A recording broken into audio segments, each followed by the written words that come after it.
Hello, my Bill 4000 Nation. How's everyone doing today? Hopefully everyone's having a great day. If not, I hope it gets better from here.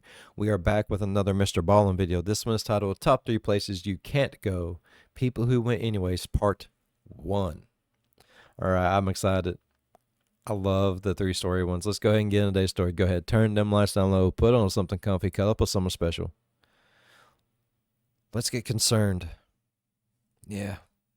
I think we all tend to believe that everywhere in the world is accessible if I just had the time, the money, or maybe both. But today, I'm going to shatter that illusion and share with you a top 3 list of places you can't go, no matter how much time or money you may have. And for each of these locations, I'll share with you an instance of people going there anyways and what happened to them. Spoiler, it didn't end well. But before we get into today's top 3 list, if you're a fan of the strange, dark, and mysterious delivered in story format, then you've come to the right place, because that's all I do, and I upload 3, 4, even 5 times every week. If that's of interest to you, please throw the like button. Don't you miss the old videos when he used to say that at the end of it? Subscribe to my channel and turn on all notifications so you don't miss any of my weekly uploads. All right, let's get into today's stories.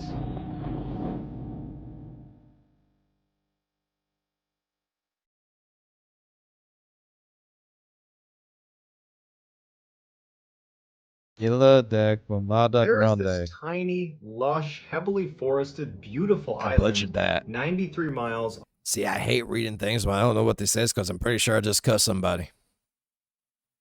Sorry. Off the coast of Brazil, that no matter how beautiful it looks, no one will go to this island. In fact, you're not allowed to go to it because the Brazilian Navy has forbid it. So the legend of this island really began in the early 1900s. Is it the place with all the cannibals? Because as soon as he said the Navy said no. I think it's the island with cannibals.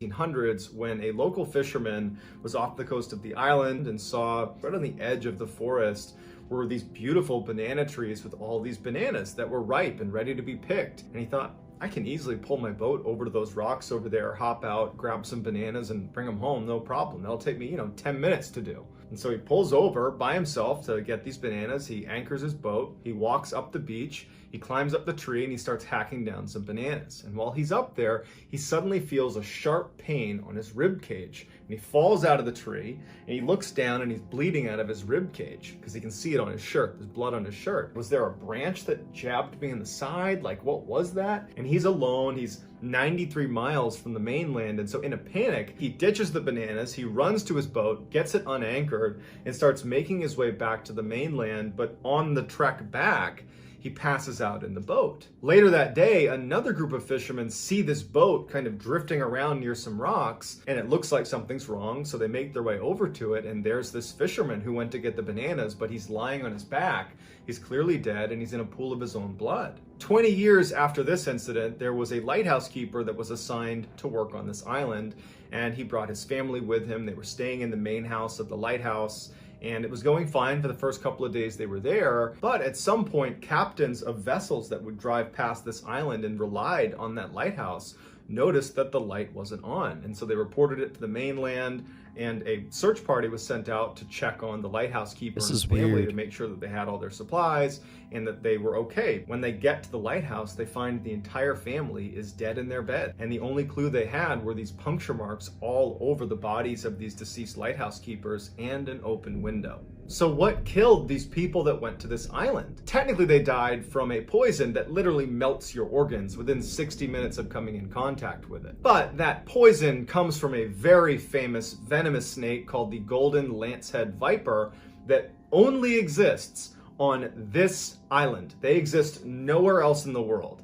And so this island has been dubbed Snake Island. And since nobody goes to this island, the lancehead viper population has exploded. They are thriving on this island. In fact, researchers say that there's at least 3,000 of these venomous snakes that live on this island, and for every 1 square meter of the island, there is a snake, which means if you're on this island, you are always within 1 meter of something that can kill you. And these snakes aren't just on the ground either, because their primary food source are birds, and so the snakes have begun to live in the trees and catch birds that land in the trees. Meaning, if you happen to be walking on this densely forested island, you'd be surrounded almost 360 degrees by these wickedly venomous snakes that if you are bit, you have 60 minutes to get the antidote. If you don't, you're doomed 100% of the time. Nowadays, the only people that go to this island are the Navy, who replace the batteries in the lighthouse, which is now automated because it's too dangerous to be there. They go once a year to replace those batteries. Researchers occasionally go there, and you have poachers that go to try to catch some of these snakes because they're so rare, they can sell on the black market for 10 to 30,000 US dollars. But many of these poachers that manage to sneak onto the island just get bit by these vipers and die. So there you go, karma. That's great. In early 1945, during World War II, the British decided they wanted to take back Ramree Island from the Japanese. Ramree Island is a fairly large, totally flat island off the coast of Burma that was a great staging location to fly air campaigns onto the mainland. So it was a great air base. And the British had actually owned this island, but the Japanese had taken it back from them in 1942. And so here they are in 1945 looking to take it back. So on January 21st, 1945, British and Indian infantry stormed the beaches of Ramree to try to take it back. As soon as they land, they have all this naval artillery support just bombing the crap out of this airbase, and it was just a matter of time before they overwhelmed the remaining Japanese. But the Japanese do not want to surrender, and instead they give up the airbase that they were on, so the British take that back, and the remaining 1,000 Japanese soldiers started retreating to the opposite end of the island, to where there was a much larger battalion of Japanese soldiers that they could meet up with.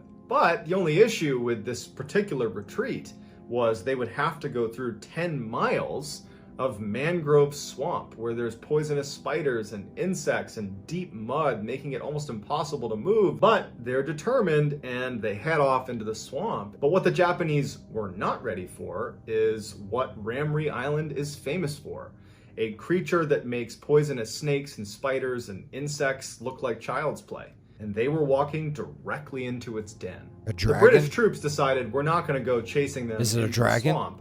And instead what they did is they set up boats, blocking positions outside of the swamp. If any of the Japanese tried to escape, they would be there waiting. And so the only way the Japanese could get out of there would be to go to the absolute other end, 10 miles away, where their Japanese counterparts were. So that night, as the British are just kind of hanging out in their boats staring at the swamp, they start hearing screams coming from inside of the swamp, and it's Japanese soldiers. Then you hear gunfire and then silence. And then it would start all over again. All over this huge swamp was just screams, gunfire, silence. Screams, gunfire, silence. And the British are watching this like, do we have troops in there? What's going on in there? What was going on in there is defined by the Guinness Book of World Records as the largest massacre of humans caused by animals. And not just any animal, saltwater crocodiles. These massive man-eating crocodiles can weigh up to 1,000 kilograms or 2,200 pounds. They can grow to be 7 meters in length or about 23 feet in length. Jesus. And National Geographic has labeled these crocodiles as the most likely to eat a human of all animals. And Ramree Island has the largest population of saltwater crocodiles in the world, and they all lived inside of the swamp that the Japanese had gone into. A lot of them were bleeding from the battle they were in, and so they were literally alerting hundreds of saltwater crocodiles to their location. Saltwater crocodiles are notorious night hunters. So what probably happened is the Japanese got inside of this mangrove. The crocodiles were immediately aware of their presence, but they waited until nighttime before they started having a feeding frenzy. And over the course of the night, a number of Japanese soldiers had jumped out the sides of the swamp, exposing themselves to the British. And so about 20 of them were captured, and they said that they were completely surrounded by these crocodiles, that everywhere you looked, there were growling, huge crocodiles eating one person, and as soon as they were done, they would just charge after you and eat you. And at the end of their retreat, when the Japanese did get to the other side of the swamp, only 500 of the 1,000 made it out the other side. And so to this day, people stay far away from Ramree Island because there are so many man-eating saltwater crocodiles that have no issue ripping you to shreds. Shit. Chia da On November 14th, Chia da Kwakwia. Da Kwakwia? Da Waku da Kwakwia.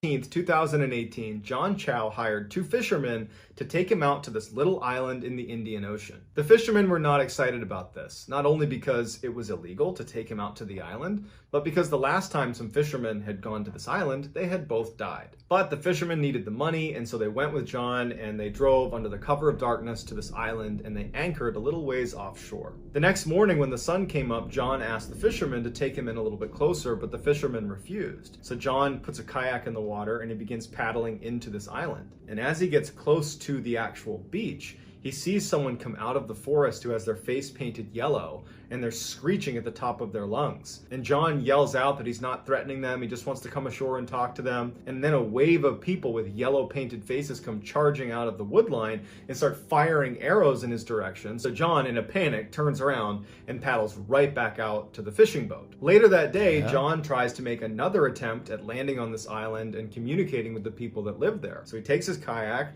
and he goes down a little bit farther away from where those people had emerged from the tree line earlier in the day and shot him with arrows. He figured he was a little bit farther out of arrow range this way. He lands his kayak, he gets out, and the same group of people come out farther down the beach where they had been before. They see John. They all start looking at each other and they start screeching and running down the beach towards John. John stands there until they come all the way up to him. They don't shoot him with arrows, but they take his kayak and they don't really know what to make of him. They're staring at him and they start speaking to each other in a language John doesn't understand. And then at some point, a child pulls his bow and arrow out and fires a bow directly at John. And he was holding a Bible and he stopped the arrow with his Bible. And at that point, John is like, okay, I gotta go. And he jumps in the water and without a kayak has to swim a mile to get back to the fishing boat. The whole time, these people are firing arrows arbitrarily in his direction as he's swimming back out to the boat. And so the next day, on November 16th, he told the fishermen he wanted them to drop him off and he would swim in and he wanted them to leave and be completely out of sight. The fishermen did not want to do this, but John reassured them that he was going to be just fine. He knew what he was doing. And so the fishermen drop him off and they leave. The next day when the fishermen come back to collect John, they see these people with painted yellow faces out on the beach dragging his body by a rope. No one knows exactly what happened to John, how they killed him. There's lots of speculation about how it went down, but it's too dangerous for anyone to go back and retrieve his body, and so his body remains at North Sentinel Island. The few hundred people that live on North Sentinel Island that were responsible for killing John Chow,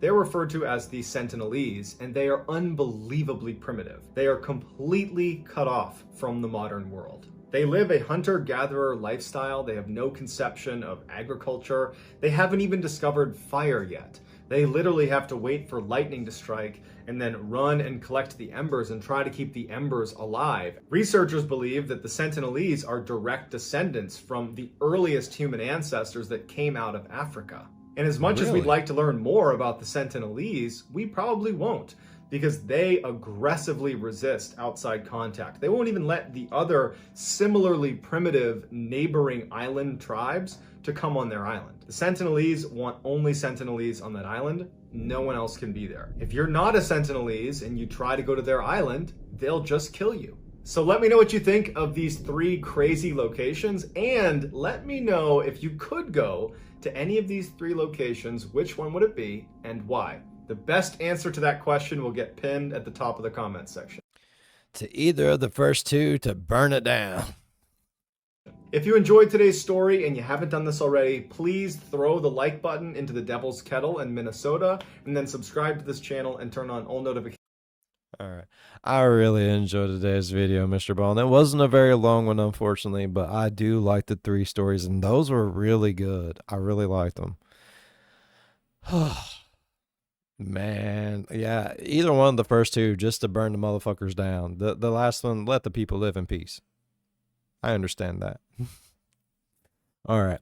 I really enjoyed today's video. If y'all enjoyed today's video as much as I did, please go down there, leave a thumbs up. While you're down there going over, slap the subscribe button, become part of the Built for 1000 Nation. We do some crazy shit here. And if you want to know when that crazy shit happens, ding that bell. It might work for you, it might not. But if it do, jump in on one of my premieres, go over in the live chat and be like, hey, Bill, you dinged me so good. I can't think of nothing but that ding, bro. Leave a like and dip. That's all you got to do. As always, be good to one another. I'll see you in the next one. Bye-bye. You know, that last story, he would have been safe from all those little people if he was sporting his Bill 5000 hat, his Bill 5000 shirt. They wouldn't have touched him. Those arrows have been too scared to penetrate the Bill 5000 merch, bro. Shit.